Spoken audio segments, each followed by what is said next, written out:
There's a reason Navy SEALs, Fortune 500 CEOs, and elite athletes are quietly studying ancient Stoic texts. They've discovered something that makes ordinary people extraordinary under pressure. Picture this. Sarah Martinez, a marketing director at a tech startup, stares at her laptop screen at 2 in the morning. The company's biggest client just pulled their contract via email. Her team is burned out from endless pivots, and her own anxiety feels like a weight pressing on her chest. 3 months ago, she would have spiraled into panic, sent angry texts to her boss, and probably polished off a bottle of wine while catastrophizing about her career. But tonight is different. Sarah closes her laptop, takes 3 deep breaths, and asks herself a simple question that Marcus Aurelius posed to himself nearly 2 millennia ago. What is within my control right now, and what is not? This single shift in perspective, borrowed from ancient Stoicism, transforms her from a victim of circumstances into someone who can navigate crisis with clarity and purpose. This isn't just another self-help story. What Sarah discovered, and what we're going to explore together, is a systematic approach to mental toughness that has been tested not in boardrooms or therapy offices, but on ancient battlefields, in imperial courts, and through some of history's most challenging circumstances. The Stoics didn't just theorize about resilience. They lived it, refined it, and passed down a blueprint that remains remarkably relevant for our modern struggles. When we talk about mental toughness today, we often think of gritting our teeth and pushing through pain. But true Stoic mental toughness is something far more sophisticated and sustainable. It's about developing what the philosopher Epictetus called the discipline of desire and the discipline of action. It's learning to want what happens, rather than always happening to get what we want. It's understanding that our thoughts and reactions are the one domain where we have complete sovereignty, even when everything else feels chaotic. The ancient Stoics identified 3 core disciplines that form the foundation of mental resilience. First, there's the discipline of perception, which teaches us to see events clearly without the distortions of our emotions and assumptions. Second, the discipline of action, which guides us to respond rather than react, to choose our behaviors based on virtue rather than impulse. And third, the discipline of will, which helps us accept what we cannot change while maintaining our agency over what we can influence. Consider how this might have applied to someone like James Stockdale, the Navy pilot who spent 7 years as a prisoner of war in Vietnam. Stockdale credited his survival and leadership of fellow prisoners to his deep study of Stoic philosophy, particularly the works of Epictetus. While his captors controlled his physical circumstances, Stockdale maintained sovereignty over his mind, his values, and his responses. He understood that they could break his body, but his character and inner freedom remained his own territory. This is the paradox of Stoic mental toughness. It makes us stronger by first making us more flexible. Instead of rigid resistance that eventually breaks under pressure, Stoicism teaches us to be like water, flowing around obstacles while maintaining our essential nature. When we truly internalize that we cannot control external events, only our responses to them, we free up enormous mental energy that we typically waste on worry, anger, and resistance. But let's be clear about what Stoic mental toughness is not. It's not emotional numbness or suppression. Marcus Aurelius wrote extensively about his frustrations, disappointments, and grief. The Stoics felt emotions deeply. They simply refused to be controlled by them. It's not passive resignation either. Epictetus and his fellow philosophers were advocates for justice, courage, and purposeful action. They understood the difference between accepting reality and accepting injustice. The modern misconception of Stoicism as cold detachment has done real damage to how people understand this philosophy. True Stoicism is intensely engaged with the world, deeply compassionate toward others, and unflinchingly honest about the human condition. When Seneca wrote about the death of his friend Lucilius, his letters reveal profound love and genuine sorrow, but also an unshakable foundation of philosophical strength that allowed him to grieve fully without being destroyed by loss. This foundation becomes crucial when we examine how mental toughness actually develops. Contemporary psychology has identified several key components: cognitive flexibility, emotional regulation, stress inoculation, and what researchers call post-traumatic growth. The Stoics understood all of these concepts, though they used different language. Their daily practices were designed to build exactly these capacities, creating what we might call anti-fragility, the ability to actually grow stronger under stress rather than simply endure it. Take Marcus Aurelius's practice of premeditatio malorum, deliberately imagining potential setbacks and losses. Modern psychologists call this stress inoculation training, and research confirms its effectiveness in building resilience. By mentally rehearsing difficulties before they occur, we reduce their emotional impact and prepare more thoughtful responses. But Marcus took this practice deeper, using it not just to prepare for specific problems, but to cultivate a fundamental appreciation for the temporary nature of all conditions, good and bad. The question that haunts most of us in challenging times is this: why do some people crumble under pressure while others seem to thrive in chaos? The answer isn't found in their circumstances, their background, or even their natural temperament.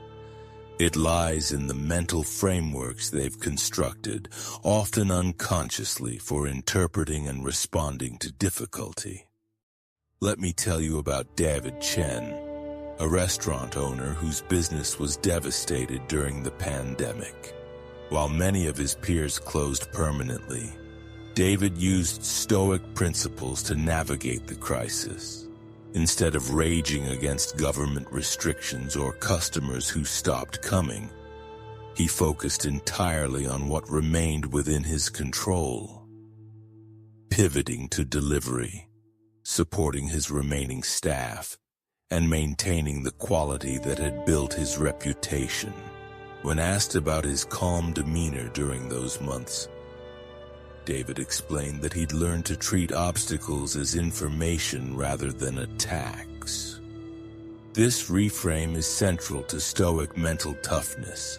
The Stoics understood that events themselves are neutral. It's our judgments about events that create suffering or strength.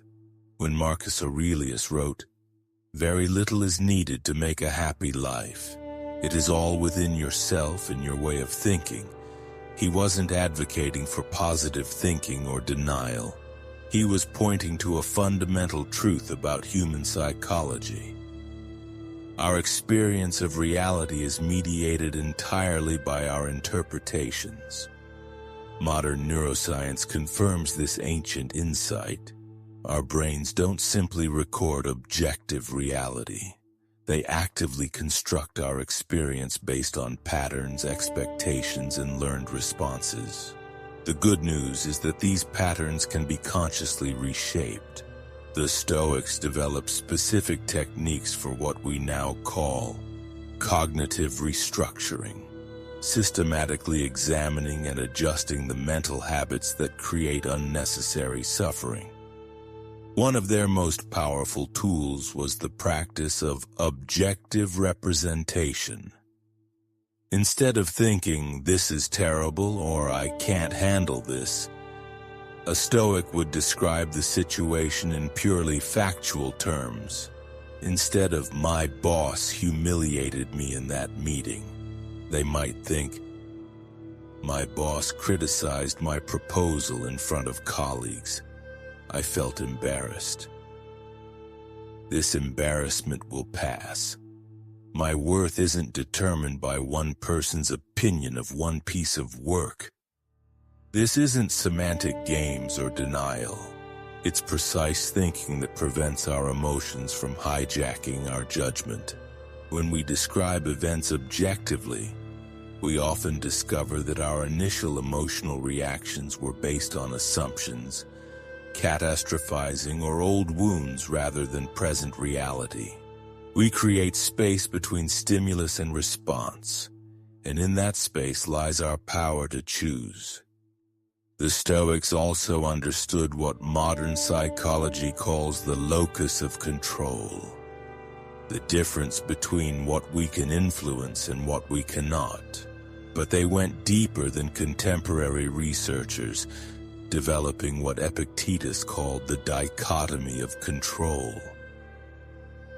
According to this framework, there are three categories of things: those completely within our control, those completely outside our control, and those partially within our control. Most people spend enormous energy trying to control things in the second category: other people's opinions, market conditions, natural disasters, political outcomes. This leads to chronic frustration and learned helplessness. Others focus obsessively on the third category, trying to influence outcomes through manipulation, worry, or over-effort. This creates anxiety and burnout. Stoic mental toughness comes from focusing primarily on the first category: our judgments, values, decisions, and responses.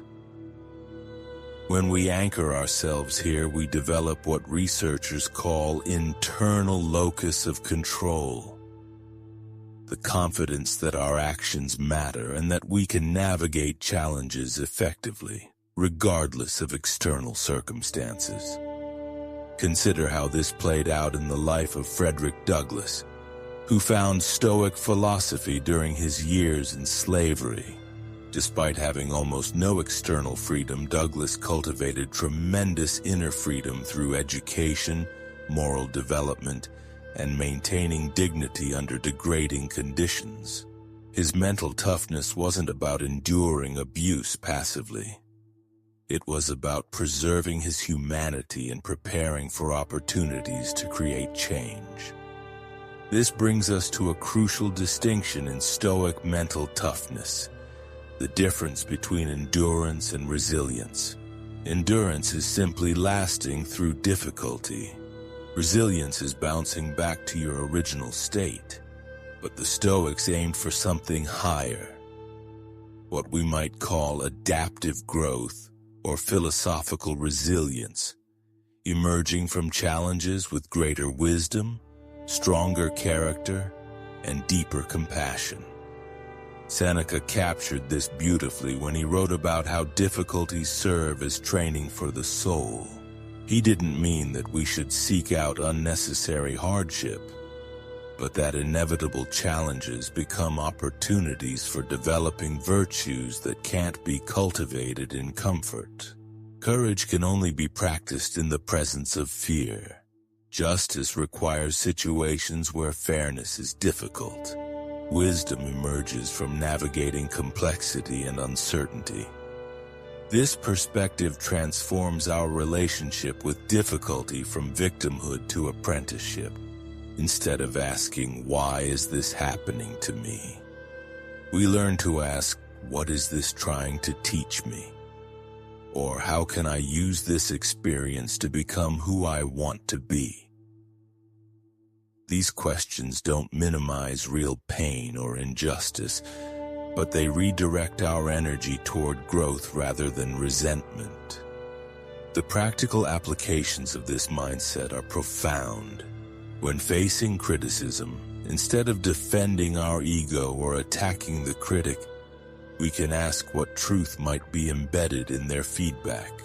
When dealing with setbacks, instead of spiraling into self-pity or blame, we can examine what factors were within our control and what we might do differently next time. When confronting loss, instead of raging against the unfairness of life, we can honor what we've lost while opening ourselves to what might emerge. Now that we understand the philosophical foundation, let's explore the practical techniques that transform Stoic principles into lived mental toughness. The ancient Stoics weren't content with theoretical understanding. They developed specific daily practices designed to strengthen what they called the ruling faculty, our capacity for wise judgment and purposeful action. The first practice is morning reflection, which Marcus Aurelius demonstrated in his personal journal, now known as Meditations. Each morning he would remind himself of life's fundamental realities, that he would encounter difficult people, that setbacks were inevitable, that his time was limited, and that his responses were entirely his responsibility. This wasn't pessimism. It was mental preparation that prevented him from being caught off guard by ordinary human challenges.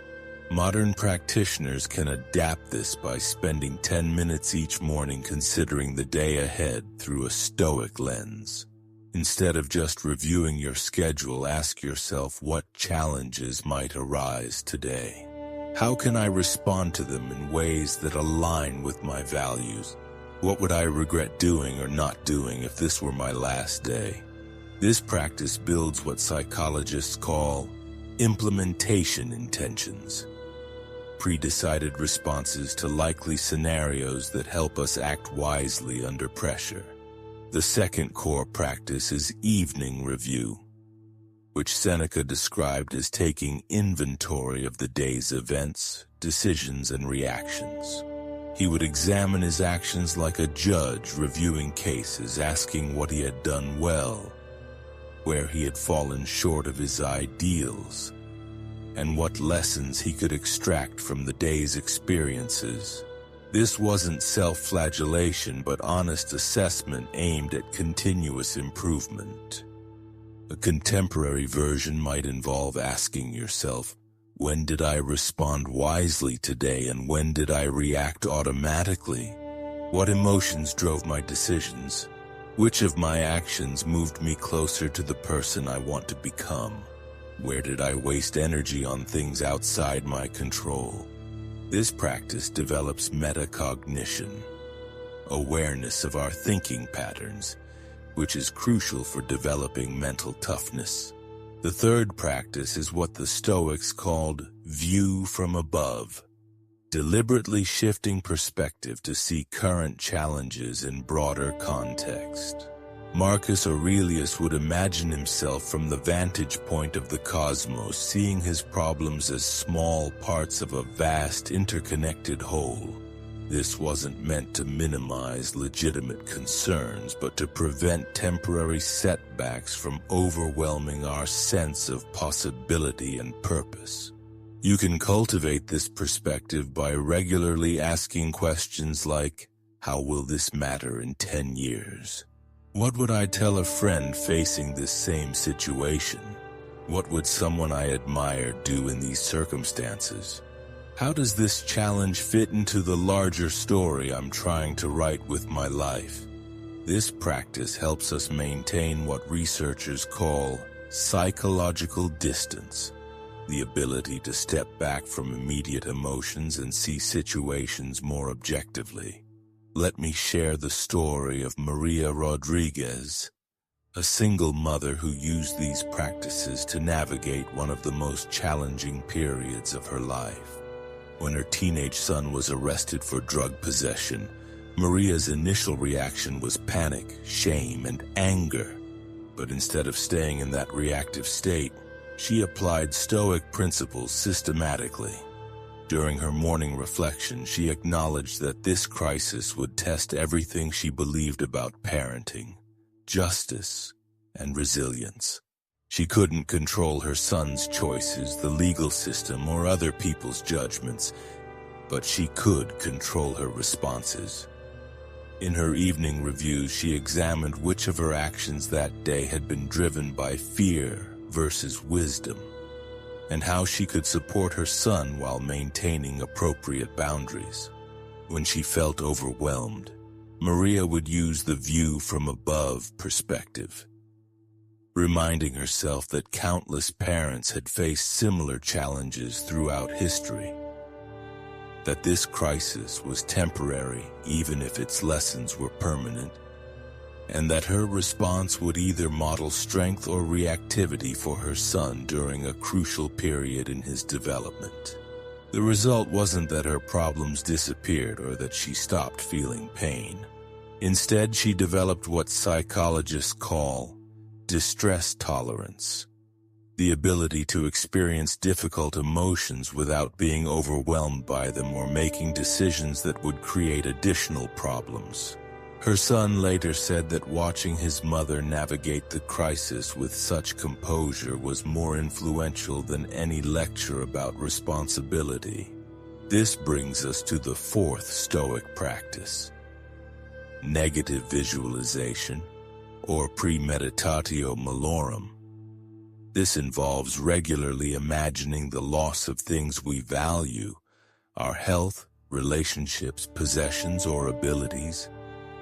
Not to become pessimistic, but to cultivate gratitude for what we have and reduce our attachment to things beyond our control.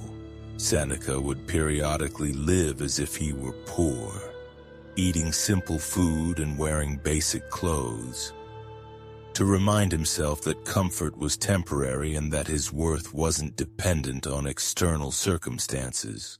Modern research on hedonic adaptation confirms his insight.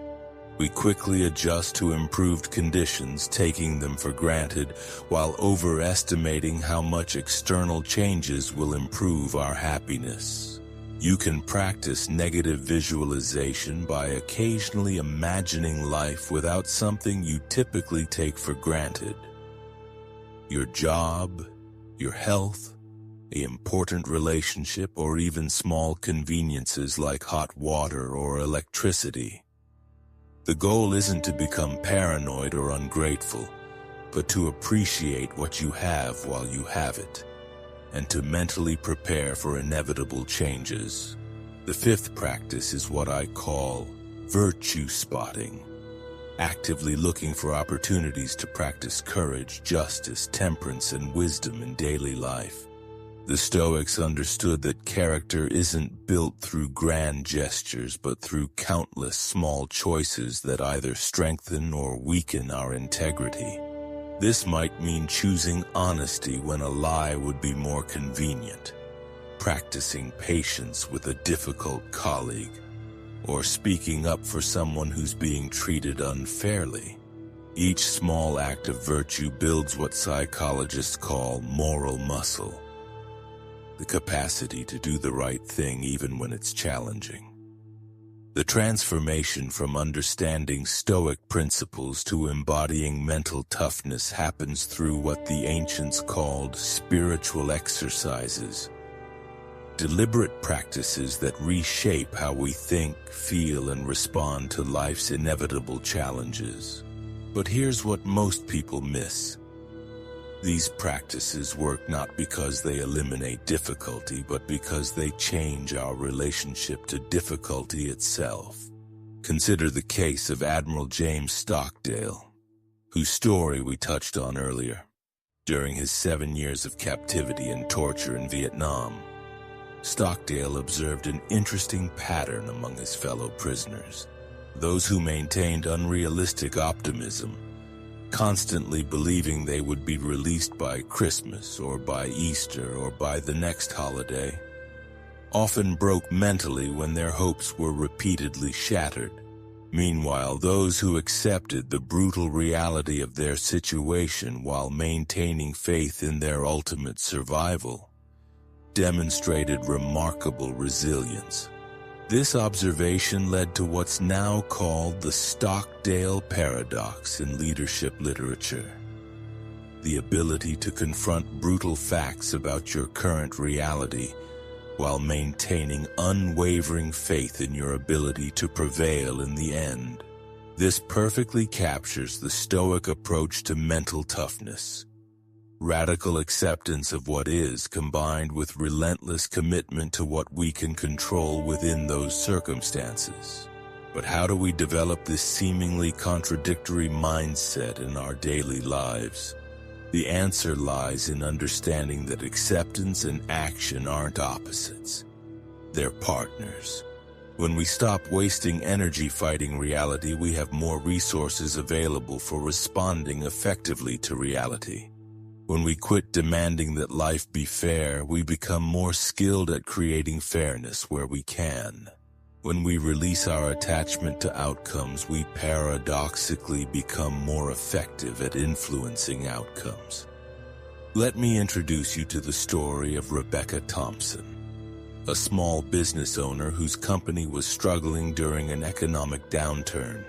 Instead of denying the seriousness of her situation or becoming paralyzed by anxiety, Rebecca applied Stoic principles systematically.